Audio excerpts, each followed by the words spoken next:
Hey everyone, and welcome back to Ontario Cryptids. I'm glad to see that you're all back for another episode. I'm guessing the leftovers from Thanksgiving are all done, right? Well, soon you guys are going to be eating turkey once more. I cannot believe how quickly Christmas holiday is approaching. I bought my tree last Friday, and today, being Saturday, I'm going to be putting up the lights on the tree. Now, I have this old light string that has 13 different settings for flashing the lights. One set of the line out of 3 are not working, so I'm going to have a lot of fun trying to figure out if it's just the line or just one of the bulb that's not properly set in the socket. Needless to say, I have a lot of work ahead of me trying to figure out the whole light situation. So today we are heading to Iowa and Tennessee for 3 encounter stories. Now, I think you guys are going to enjoy these stories, and I don't mean to be prejudiced, but I think they're all great stories. As you know, I'm always looking for great stories to be shared on this channel, so if you have a story that you would like to share in a safe environment, then forward your encounter stories to OntarioCryptids@gmail.com. Okay, you know the drill.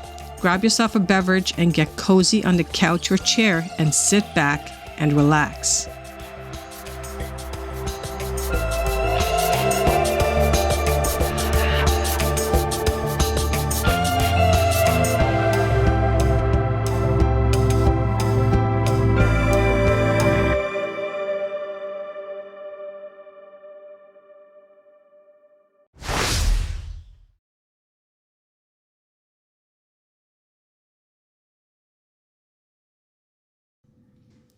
All right, this first one takes place July of 1999.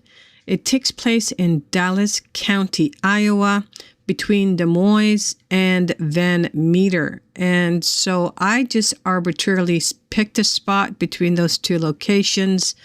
It's not to say that this is the exact location. I don't know how to start. I came across a website after an encounter with a large creature resembling many definitions of Bigfoot. I was afraid no one would believe me until I found this site. This happened between West Des Moines and Van Meter, Iowa, in Dallas County. It happened last summer around early July of 1999 at a campout with my friends. My house sits in front of a rather large patch of timber. Our freshman year of high school just got out for the summer vacation, and we were celebrating in the timber at the campout. It was just getting dark outside, so we decided to build a fire. The 4 of us finished our supper and were sitting around the fire just talking. Soon, it was pitch black outside, and you couldn't see your hand in front of your face. We got out our flashlights and decided to go to the tents that we had set up earlier. The next thing that happened, I'm not really sure about what time it was, but it was still very dark out. We all woke up to the sound of rustling in the leaves. We assumed it was just a raccoon eating the leftover scraps of food, but then there was a strange grunting sound, sounding like some sort of sick cow or something, and heavy rasping breathing. Also, there was a reeking stench, almost like rotten eggs. We all thought it was somebody playing a prank on us, but in the middle of the night? And how would they find us out in the middle of the woods? We all went out of the tent to look around, thinking it was just nothing. As we unzipped the tent, the rustling stopped, and the breathing slowed down just a little. As we poked our heads out of the opening, we caught a glimpse of him. I'm still not sure of what I saw that night. In proportion to the trees he was standing near, when we saw him, his head came close to hitting the branch, which seems to be a little less than 7 feet tall. He was hairy and had reddish-brown fur. Once the 4 of us talked about what we saw, we all had seen the same thing. A glimpse of him walking away. I think he seemed maybe a little afraid of us. For whatever reason, I don't know. He was too far away to distinctively see his eyes. All I can tell you is that we only saw his backside, reddish-brown fur, and very tall. The woods we were in are located about 10 to 15 miles west of Des Moines. We were camping out in a spot in the timber which is located behind my house. As for the food he could have been attracted to, we had leftover bags of potato chips, hot dogs and buns, s'mores, some fresh fruits like apples, bananas, and oranges, and I can't think of anything else at the moment, but just general snacks and food for open campfire. His body was pretty strange as to the proportion question. Big hands, most likely big feet too, tall, and large biceps and upper leg muscles from what I could tell, and long hair covered his whole body from what we could see. I can't remember a lot more about this creature. He, or she I suppose, seems very frightened at the sight of humans. He wasn't afraid of the campfire, it seemed, although it was just smoke by this time. My guess is that he was attracted to the fruit, most likely. The fruit was the strongest smelling piece of food we had.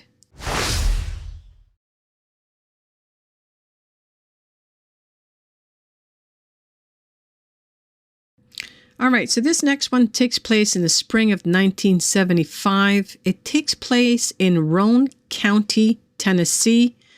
The closest towns would be Rockwood near Knoxville. And they go on to say the closest water would have been probably Watts Bar Lake, which I have here on Google Maps. And the nearest road may be Pump House Road, nearby Highway 27. Sometime around midnight, my sister Alice heard dogs barking outside of her windows.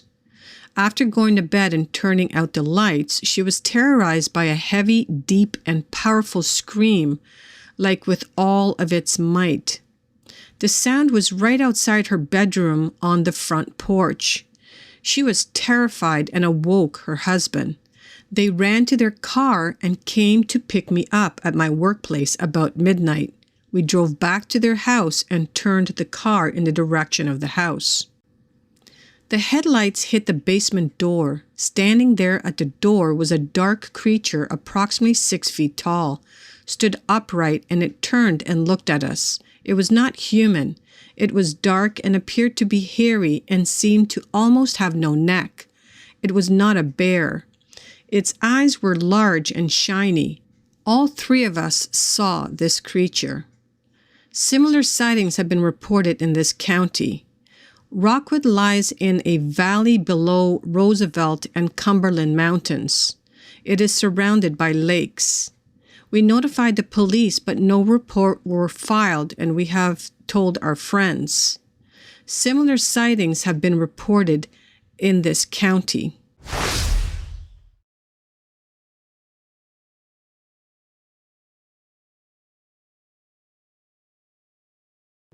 All right, so this one is the last story of the day, and it takes place on October 2004. This takes place in Sullivan County, and the closest location would be South Halston Lake. We were driving home along Highway 421 eastbound. I forgot the mile marker, and neither of us remember exactly where, but it was on Highway 421. We had slowed down for a man in the road. It was broad daylight, and we could see clear as day that as we approached, this man was unusually tall and covered about his body with hair. Not a thick fur coat, but hair on parts of his body.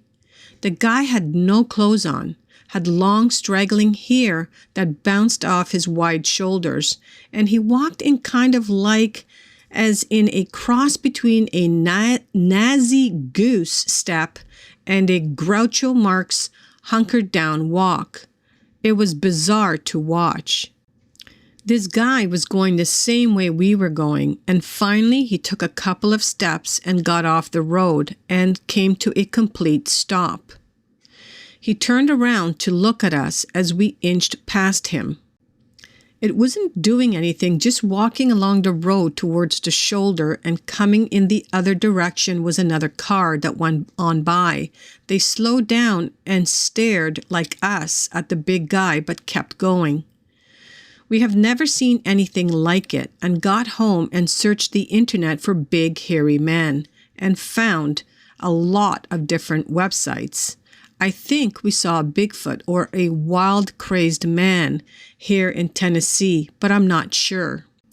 We didn't see the thing act wild though. It just stared back at the car, or maybe us, not sure, because we were very surprised.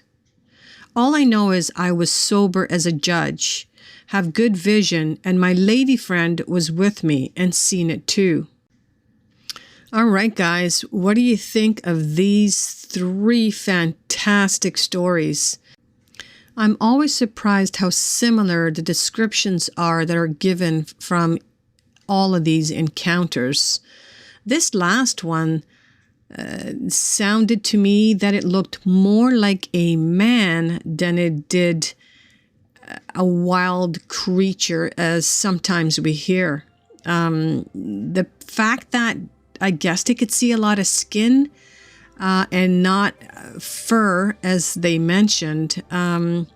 Interesting. Also interesting is how calmly he was walking during the day on the side of the road.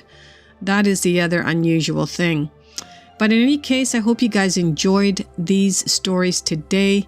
I am going to have to stop here because I got to get back to decorating my tree, and I have to do some running around. So again, I want to thank you guys for coming out and checking out my stories. I truly appreciate it.